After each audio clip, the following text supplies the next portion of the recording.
Il y a un couple de scammers. Ils ont été retrouvés découpés dans le désert à Dubaï. Donc c'est un couple, c'est pas des Français, c'est des couples des Autrichiens ou je sais pas, c'est des gens d'où, de Hongrie ou je sais pas d'où. Et ils ont fait des scams dans la crypto-monnaie, des scams dans les investissements. Ils ont proposé des genres de sites en ligne avec des canaux Telegram, des trucs en mode ouais, genre investis avec nous et tu vas gagner des 10, 20, 30% par mois, des blablabli, des blablablou.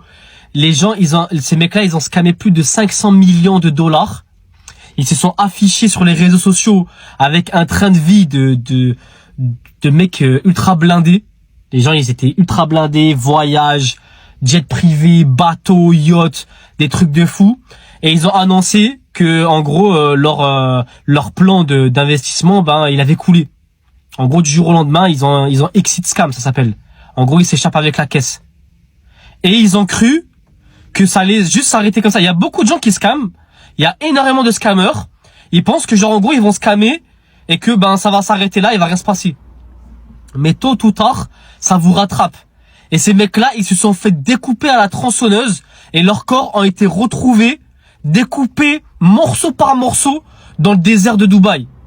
Et franchement, la vérité, cher, ça leur apprendra. Donc à tous les scammers qui ont scammé là, tous les gens là, les gens qui sont à Dubaï, les mecs là qui ont des canaux Telegram qui scamment, des gens carrément, il y a des gens ils font des crédits et ils finissent par se faire scammer. Il y a des gens ils vendent leur maison, et des gens ils vendent leur voiture. Ils finissent avec 0 dans le compte, ils finissent avec les poches trouées et ils se font scammer. Il y en a même qui se suicident. Il y en a même, ils finissent à la rue, d'autres ils se suicident.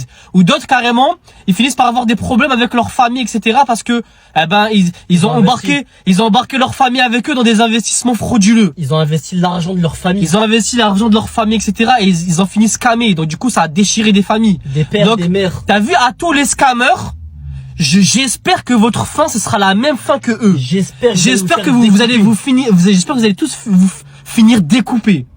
Un couple d'influenceurs a été retrouvé démembré dans le désert à Dubaï. Leurs corps ont été découverts près de Fujairah, dans des conditions atroces qui ont choqué les enquêteurs. Il s'agit de Roman et Anna Novak, originaires de Saint-Pétersbourg, connus pour leur fortune bâtie grâce aux crypto-monnaies et leur train de vie démesuré, qu'ils exposaient fièrement sur les réseaux sociaux. Selon les premières informations, ils auraient été assassinés à cause d'une dette colossale de plus d'un demi-milliard de dollars. Romain, déjà condamné en 2020 pour escroquerie, gérait les investissements tandis qu'Anna, charismatique et sociable, s'occupait de la communication. Après sa sortie de prison en 2023, le couple s'était installé à Dubaï, menant une vie de rêve entre yachts, voitures de luxe et villas somptueuses. Le 2 octobre 2025, ils auraient vingt de quitter leur domicile pour un rendez-vous d'affaires à Hatta, à la frontière omanaise. Leurs téléphones ont ensuite cessé d'émettre, après un dernier message évoquant une rançon de 200 000 $. Roman dirigeait une plateforme crypto appelée Fintopio, qui aurait levé plus de 500 millions de dollars avant de s'effondrer. Leur fin tragique met en lumière la face obscure de la richesse numérique. Un crime digne d'un film d'horreur. Un couple d'influenceurs, Roman Novak, 38 ans, crypto-millionnaire, et sa femme Anna, 37 ans, ancienne journaliste télé, a été retrouvé mort et démembré dans le désert de Dubaï. Habitués à exhiber leur train de vie luxueux, voitures de sport, villas somptueuses, jets privés, ils disparaissent le mois dernier après un rendez-vous avec de prétendus investisseurs dans la région montagneuse d'Hatta, près de la frontière omanaise. Une demande de rançon est ensuite envoyée sans jamais être honorée. Quelques jours plus tard, leurs corps mutilés sont découverts dans le désert. L'enquête identifie 3 suspects russes, un ex-enquêteur criminel et 2 anciens soldats de la guerre en Ukraine. Leur but aurait été d'obtenir le mot de passe du portefeuille crypto de Roman, finalement vide. Dans une villa louée à Hatta, les autorités retrouvent des traces de sang, des armes blanches et des effets personnels. Les 3 hommes sont arrêtés à leur retour en Russie.